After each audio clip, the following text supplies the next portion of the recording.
નમસ્કાર ખેડૂત મિત્રો, હું છું આપનો મિત્ર દિનેશ કઠિકિયા. મારી ખેડૂત ચેનલમાં આપનું હાર્દિક સ્વાગત છે.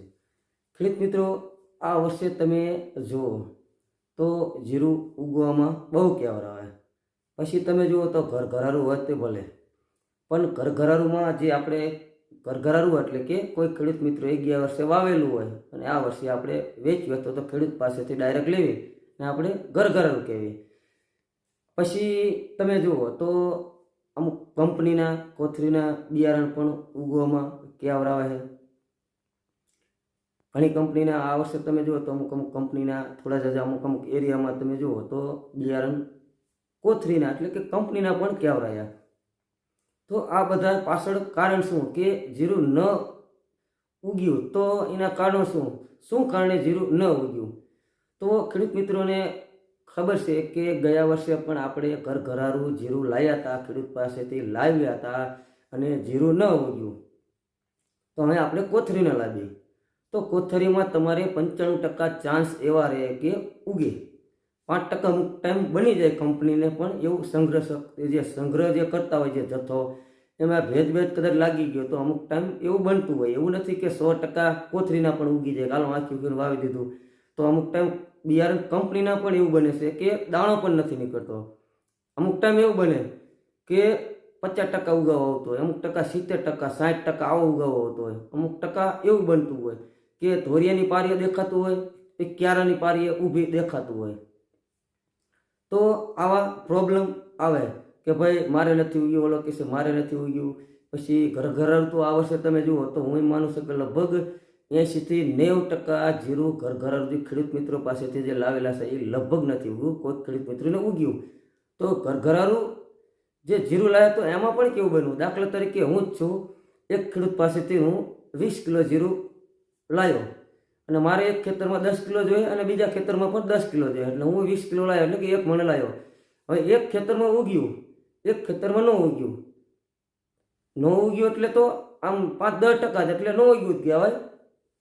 તો એનું કારણ શું કે એક પડામાં ઉગ્યું બીજા પડામાં એને હું ભી પડી કે ભાઈ તું ઉગ નહીં, એકમાં તું ઉગ્યું. તો એની પાછળના ઘણા બધા કારણો હોય કે શું કારણે ન ઉગ્યું. તો એમાં દાખલા તરીકે મારું એક પડું જે હતું એ બહુ સારું હતું, બરાબર. હવે એ પડામાં દાખલા તરીકે પિયત કર્યું હોય પણ મીઠા પાણીનું પિયત થયું હોય, હજી હમણાં 2-3 વર્ષથી જ થાય એટલે એ જે પડું સારું હતું, બરાબર, નિતાર શક્તિવાળું હતું, એમાં ઉગી ગયું. અને એક પડું હતું લાંબા સમયથી ને આપણે પિયત અંદાજે 10-15 વર્ષથી પિયત કરતા હોય, એમાં બોર કૂવાના પાણી મોરા હોય. હવે એવો પડામાં બિયારણનું વાવેતર કરેલું હોય તો ન ઉગે. એમાં પછી નિતાર શક્તિવાળી જમીન પણ ન હોય, એમાં ખારા પાણી પાઈ એક તો જમીન બગડી ગઈ હોય, મોરું પાણી પાઈ. હવે એમાં શું થાય કે આપણે પાણી આપ્યું, પિયત આપ્યું, તો ઘણા બધા ખેડૂત મિત્રો શું કરતા હોય, આખો ક્યારો જે એમાં તૂટું થાય એટલે 1 કે 2 આંગણનું બાકી રહે કે એમાં ભાઈ પારી તૂટી જાય છે, પછી નાકાવારે એટલે કે શું લેવા આટલું બધું ભરાવા દે તો કે છે 2 પાણે ઉગી જાય. પાણી અંદર જેટલું જાજુ રહે, ભેજ રહે એટલું ઝડપી ઉગે, એટલે કે 2 પાણે ઉગી જાય, 3 પાન ન પાવા પડે. તો એમાં મિત્રો શું થાય કે જે પાણી તમારા ક્યારામાં તમે ભરેલું છે એ અમુક ટાઈમમાં એ ક્યારો ખાલી થઈ જવો જોઈએ. જો એ ક્યારો લાંબા સમય સુધી ભરેલો રહે અથવા તો રહેલો હોય તો એમાં જીરું નીકળવામાં કેવર આવે, બરાબર. તો આવા બધા કારણો હોય. પછી આજે મેં ઘરઘરાનું વાત કરી. હવે અમારે પાડોશી ગામમાં એક ખેડૂત મિત્ર મેં એ વાત સાંભળી કે લગભગ 60 થી 70 મણ જીરું એમને વેચ્યું, લગભગ કોઈને ન ઉગ્યું. તો અમુક ખેડૂત મિત્રો કે ભાઈ લાવો ને જીરું 2 મણ હમણાં હું વાવી અને આપી દઉં. હવે ખેડૂત મિત્રોને 2-3 દી એવી રીતે કે 8 દી એવો ટાઈમ ન મળ્યો, બરાબર. હવે એ જીરું ઉગવામાં કેવું રહ્યું. હવે પૈસા દેવાના થયા તો એ ખેડૂત મિત્રોને પૈસા ન આપ્યા કે ભાઈ હું નહીં આપું તારા જીરાના બિયારણના, બરાબર, તારું જીરું ભલામણા ઉગ્યું જ નહીં. તો ઓલા ખેડૂત મિત્રોને શું સમજવાનું કે 8500 થી 100,000 તો ભાવ હોય, 2 મણ લઈ ગયા 5500 એટલે તમે ગણો તો 11,000 રૂપિયા એ મિત્રોને તો ગયા ન આપ્યું. એટલે પણ એમનો વાંક કેટલો કે એમને કદાચ તપેલું ન હોય કે એમને મને ઉગાડેલું ઘરે ન હોય અને એમને પધરાવી દીધું, એટલે કે આપી દીધું. તમે પધરાવેલું કહો તો ભલે અને આપી દીધું તો ભલે, એમને આપી દીધું. એ એમનો વાંક કે ઉગાવો પહેલાં જોઈ લેવાય કે ભાઈ કેવું ઉગે છે, સારું ઉગે છે તો આપણે બીજા ખેડૂત મિત્રોને આપીએ, એટલે કે એ છેતરાય નહીં. તમારા જીરુના પૈસા કદાચ દાખલા તરીકે એમને 11,000 રૂપિયા 2 મણના ન આપ્યા, પણ એ 2 મણમાં એમને ઓછામાં ઓછું 20 વીઘાનું વાવેતર કરેલું, એટલે 1 વીઘે તમે જુઓ તો ખેડૂત મિત્રો 2 કિલોની એવરેજ એ વાવતા હોય. હવે એ 11,000ના જીરામાં 2 મણ જીરામાં એમના 11,000 રૂપિયાનું આવે, એટલે એ ખેડૂત મિત્રોની લોસ. જે વાવેતર કરેલું છે એ પછી ફરદાન ક્યારે વાવે, સમય વયો જાય, પાવા પડે, પછી જીરું થઈ જાય આવડું, પણ જેટલો ટાઈમ જે જીરાને ઊભું રહેવું છે એ ટાઈમ જીરું ન ઊભું રહે, એટલે શું થાય કે જીરું પાછળથી તડકા પડે એટલે કાચું વળી જાય, પછી ઉત્પાદન પૂરતું ન મળે. પાઉં વાવતર થાય એટલે 3-4 મણીએ 5 મણીનું ઉભા રહે, જે આગતરા જીરા જે ઉતરતા હોય એવા ઉતરે નહીં. એટલે આ ખેડૂત મિત્રોને જે નથી ઉગી એમને તો લોસ જાય જ, વધારે લોસ જાય. કારણ કે પાડા ફરદાન ચડાવવાના, પાણીની એક તો સગવડ ન હોય, માન માગીને પાણી લીધું હોય, કારણ કે પાડોશી વાળા વધતું હોય તો એ લોસ જાય. ધોરિયા બાંધવાનો ખાતરનો ફરદાન પેંડી આપી, પછી જરૂર પડતી પેંડી તમે આપી દો. માનો કે પહેલા પાણમાં પહેલી વાર તમે વાવ્યું ન ઉગ્યું, પછી બીજી વખતમાં શું થાય કે ભાઈ હજી પાછું જમીન ખોલી થઈ તો હાલો નિંદામણ હજી ઉગશે, હજી બીજી વાર બાસલીને આપી દો, પેંડી આપી દો.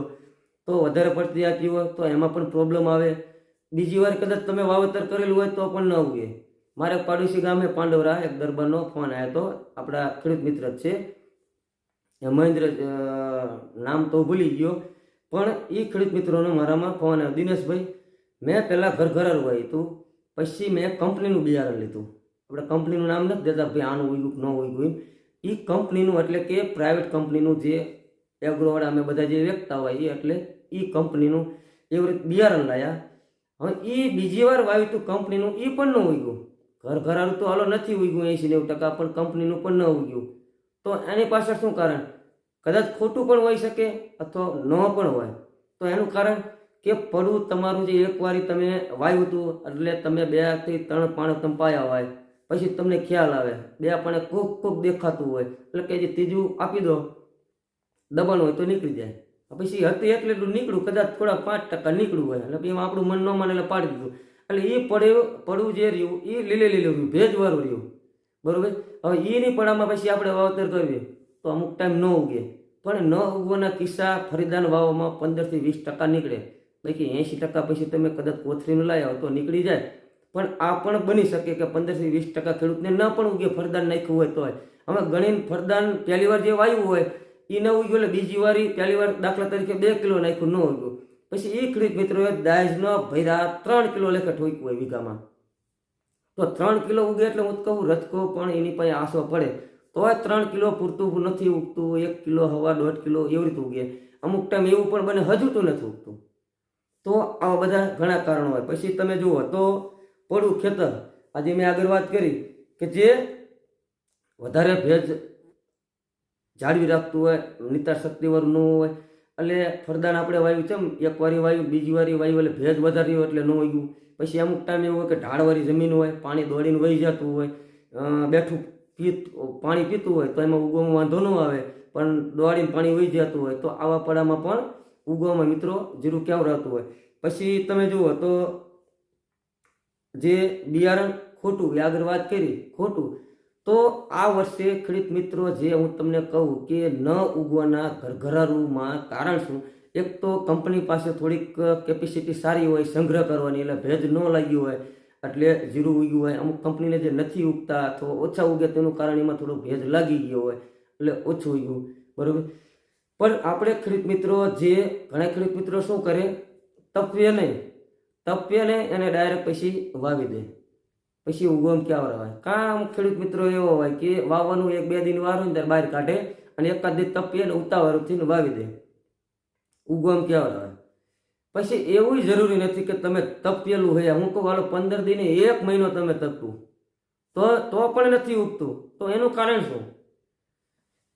તો મિત્રો આ વર્ષે તમે જુઓ તો શરૂઆતમાં ચોમાસામાં વરસાદ થોડોક ઓછો હતો, વાવણી લાગ થઈ ગયો, પછી વરસાદ થયો જ નહીં. શેઠ 7મ 8મ ઉપર વરસાદ દે કર્યો, તે દીધમ દીધ જ કર્યો, ઊભો ન રહ્યો, પછી આવ્યા જ કર્યો.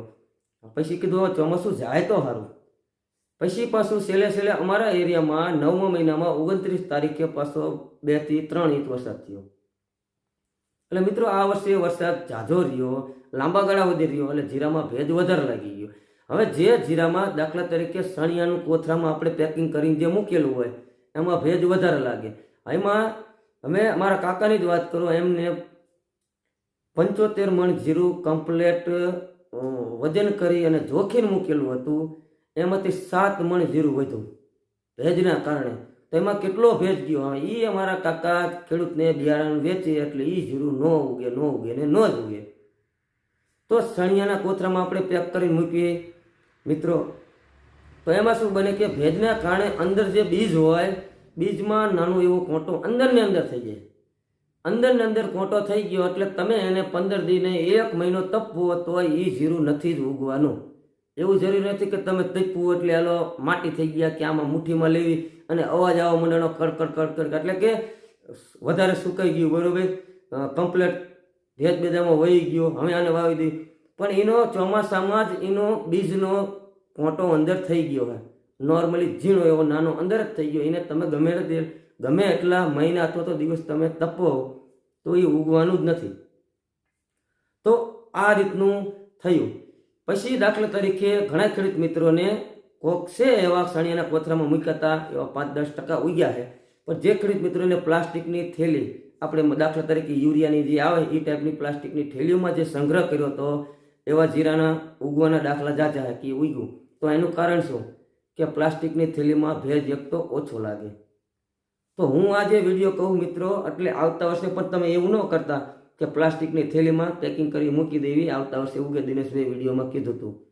પણ એ પણ હું તમને કહી દઉં, દાખલા તરીકે અત્યારે જીરાના વાવેતર થઈ ગયા, બીજા મહિનાના એન્ડ લગ્નો લગભગ જીરા નીકળી ગયા. હવે જેવું જીરું નીકળી ગયું, હલરથી કાઢ્યું, ખરેથી કાઢ્યું, ભેજવાળું જીરું હોય અને પછી તમે કોથરીમાં નાખી, પ્લાસ્ટિકની થેલીમાં નાખી અને મોઢું વારી અને મૂકી દો, અમે આવતા વર્ષે એને કાઢશું વાવવા. તો એમ પણ મિત્રો ન ચાલે. એને પૂરેપૂરું પહેલાં તપવું પડે, એમાં ભેજ બધો ઉડી જવો પડે અને પછી તમે પેકિંગ કરીને મૂકો તો આવતા વર્ષે કદાચ ઉગે. બાકી મેં તમને કીધું પ્લાસ્ટિકની થેલીમાં ઉગ્યા તો હાલો કીધું અલગમાં કાઢી બકડી ભરીને પોર આપણે વાવવાનું એટલું પ્લાસ્ટિકની થેલી મૂકી દો. પણ હજી લીલું હોય, ધોરિયાની પારી હજી છોડવા કોઈ 60 લીલી 60 હોય તો આવા બધા દાણા તમે ડાયરેક્ટ પછી થેલીમાં નાખી દો કોથરીમાં યુરિયાની, તો ન પણ ઉગે, ઉગવામાં મિત્રો ક્યાં આવે. તો આ બધા કારણો, ઘણા બધા કારણો ન ઉગે. હવે દાખલા તરીકે એકને એક કંપનીનું જીરું, મેં અમને દાખલા વાત કરી તમને કે એક ખેડૂતને એક પડામાં ઉગ્યું, એક પડામાં ન ઉગ્યું, એક જ જીરું એક જ માલિકનું. તો કંપનીમાં ક્યારેક એવું બને, અમુક ખેડૂતને ઉગતું હોય તો અમુકને ઓછું ઉગે, અમુકને એથી ઓછું ઉગતું હોય. અમુક ખેડૂત મિત્રોને તમે જુઓ તો ઉગાવા 2 કિલો આવ્યું હોય, 1.5 2 કિલો ઉગ્યું હોય. તો આ બધા કારણ હોઈ શકે. પછી તમે જુઓ, આ મેં વાત કરી કે જે બિયારણ ખોટું પ્લાસ્ટિકની થેલીમાં સંગ્રહ કરો, પણ એ કઈ રીતે વિડીયો ધ્યાનથી તમે સાંભળજો. એમના જોયા વગર તમે દીધબધી ન કરતા, એટલે આવતા વર્ષે પણ આપણે પસ્તાવાનો વારો ન આવે. પછી તમે જુઓ તો મોરું પાણી હોય, આગળ તમને વાત કરી, મોરું પાણી હોય તમે જીરાનું વાવેતર કરો. આમાં ઘણા ખેડૂત મિત્રો એવા છે કે જે કાયદેસર આપણે વધીને 1.5 કિલો, 1.5 અથવા તો 2 કિલો આપણે વાવી અને જીરું ઉગી જાય એવા પડામાં જીરું વવાય. વધીને છેલ્લે ગણો તો 2.5-3 કિલો. એથી પછી જાજુ તમે 4 કિલો, 5 કિલો, 100 કિલો એક વીઘે તમે જીરું નાખો અને વાવો તો એવા પડામાં વાવેતર ન કરાય, સાનું મોનું બે જવાય. જુવાર વાવી દે અથવા તો ઘઉં વાવી દેવાય, બાકી જીરું એમાં ન કરાય. બિયારણનો દર તમે જો 6 કિલો, એટલે એ પડું કેટલું ખરાબ, કે પાણી કેટલું ખરાબ છે, ત્યારે આપણે આટલું જીરું નાખવું પડ્યું. તો એવા પડામાં પણ વાવેતર મિત્રો ન કરાય. પછી પડાની તમને જે આગળ મેં વાત કરી, નિતાર શક્તિવાળું, કે જે પાણી આપણે પાવી અને જલ્દી સુકાઈ જતું હોય કે પાણી પી ગયું, એવા પડામાં તમે વાવેતર કરો તો વાંધો ન આવે. બાકી પાણી ભર્યું રહ્યું હોય ક્યારા, અને એમાં તમારે 7 ખૂણાનું બિયારણ હોય તો ઉગવામાં ક્યાવરાવે. તો આ મુદ્દા જે મેં તમને કીધા, બરોબર, એ ધ્યાન રાખજો. એટલે આવતા વર્ષે મિત્રો તમે ઘરઘરારું લો અથવા તો કોથરીનું લો, કંપનીનું. પહેલાં થોડાક દાણા થોડુંક અગાઉ લઈ લેવું, વાવવાની 10-15 દિવસની વાર હોય ત્યારે ઘરઘારું ખેડૂત મિત્રો પાસે લો તોય ભલે, કે ભાઈ લાવો તમારી પાસે જીરું હોય, હા લાવો એક મુઠ્ઠી. તુલસી મને ક્યારામ વાવી દેવું અથવા તો સણિયું જે હોય, ખાતરનો આપણે ખોરનો કોથરો હોય, એમાં આપણે ઘણી મોવા દાણા નાખી દો, જમીનમાં નાખી દો, 2 જગ્યાએ એવી રીતે ઉગાડો લો. એટલે આ વર્ષે જે થયું એ આવતા વર્ષે ન થાય. કંપનીનું બિયારણ હોય તો ભલે, દાખલા તરીકે મારી પાસે લીધું, લઈ ગયા, તમારે જીરું ન ઉગ્યું, અમુક એરિયામાં અમુક જગ્યાએ. હવે દાખલા તરીકે મેં જે લોટ નંબરનું બિયારણ વેચ્યું હોય એ અમુક ખેડૂત મિત્રોને ન ઉગ્યું હોય તો એ જ લોટ નંબરનો જથ્થો ઘણા કંપની બનાવ્યો હોય તો અમુક એરિયામાં પાછું ઉગ્યું હોય. હા, તમે મારી પાસે પ્રશ્ન લઈને આવો, મને એ મણ જીરામાં 200-300 રૂપિયા વધતા હોય, દિનેશભાઈ આ જીરું ન ઉગ્યું તમારું, બરોબર, શું કરું? પછી આપણે કંપનીમાં કહેવાય સાહેબ આવો ને જોવા કે ભાઈ ફલાણા ભાઈને જીરું નથી ઉગ્યું, આવે જોવાય કે ના ઉગવામાં થોડુંક ક્યાં રહ્યું અથવા તો ઓછું ઉગ્યું હોય, એ લોટ નંબર કંપનીમાં કઢાવી એટલે ઘણે બધે ગયો હોય તો એ એરિયામાં પાછું ઉગી ગયું હોય. હવે આપણે કંપનીને કહેવાય કે તમે ભાઈ ખેડૂતને બીજું વળતર ન આપો તો કંઈ નહીં, પણ જીરાના બિયારણના તો પૈસા તમે પાછા આપો, તો કંપની જવાબ દે નહીં. એનું કારણ કે એમને ઘણું બધું જીરું બનાવ્યું હોય, બરાબર, બધા એરિયામાં જીવ હોય, નકરું કે એક એરિયામાં તો વવાણું હોય, અલગ અલગ એરિયામાં અલગ અલગ લોટ નંબર જીવ હોય તો અહીંયા ઉગ્યું હોય, તો આવું ક્યારે કંપની પણ વળતર નથી આપતી. જો આવા જાજો ઇસ્યુ આવ્યો હોય કે આ આખો લોટ નંબર જ ફેલ ગયો હોય, એ લોટ નંબર જ્યાં જ્યાં આપ્યો એમાં કોઈને નથી ઉગ્યું, તો કંપની જવાબ આપે, દાંત કાઢે. બાકી આવું ન થયું હોય, ઓછો આવ્યું હોય કે ઓછો જણાને બન્યું હોય આવું અને બીજેથી ઉગી ગયું હોય તો કંપની પણ નથી આપતી. એમાં ખેડૂતે શું કરે? ખેડૂતે એક તો માન કરીને પૈસા કરીને લાવી હોય બિયારણ અને કંપની પણ જવાબ નથી દેતી, તો એમાં મરો તો ખેડૂતનો જ. ઘરનું લાઈનનું ઉગે તોય જજણા, કંપનીનું લાઈન વાયુ હોય તોય જજણા. તો આ બધા જે મુદ્દા રહ્યા એ ધ્યાન રાખો. આવતા વર્ષે તમે ન છેતરાવો એના માટે આગોતરું થોડુંક આયોજન કરો કે ભાઈ આ વર્ષે હું ધધાણો હું નથી ઉગ્યું, તમારે આવતા વર્ષે તો નથી જ ધધાવવું, ગમે એમ કરીને મારે જીરું ઉગાડવું જ છે. તો આવતા વર્ષે આપણે શું કરવું એ મિત્રો થોડુંક વિચારી લેવું અને પછી જ આયોજન કરવું કે ભાઈ મારે આટલામાં પડામ વાવવું, આ પડામ વાવવું, કોનું બિયારણ લેવું, સોનું લેવું કે કઈ કંપનીનું ન લેવું. જે ન ઉગ્યું તો ખેડૂત મિત્રો લગભગ 7 પેઢી સુધી ન જ લે. દાખલા તરીકે ગમે એક કંપનીનું જે મેં જ વાવ્યું હોય, અમારે ન ઉગ્યું, હું 7 પેઢી સુધી નીતો જીરું નથી જ વાવવાનો, કારણ કે આ વર્ષે ધધાણ કે આવતા વર્ષે ધધાવું. પણ હર વખતે એવું ન થાય, કદાચ કંપનીની ક્યારેક ભૂલ થઈ જતી હોય છે, ઉગવામાં ક્યાવરા હોય, આવું બધું બનતું હોય.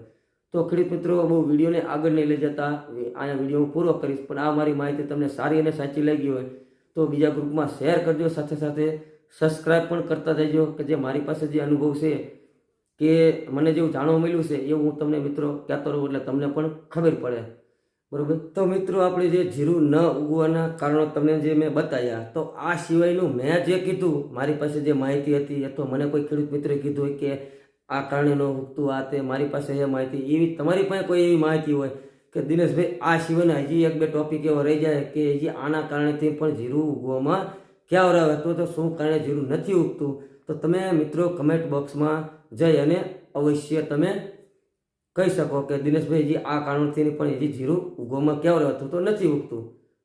તો આ વિડીયો અહીંયા હું પૂરો કરીશ. નમસ્કાર.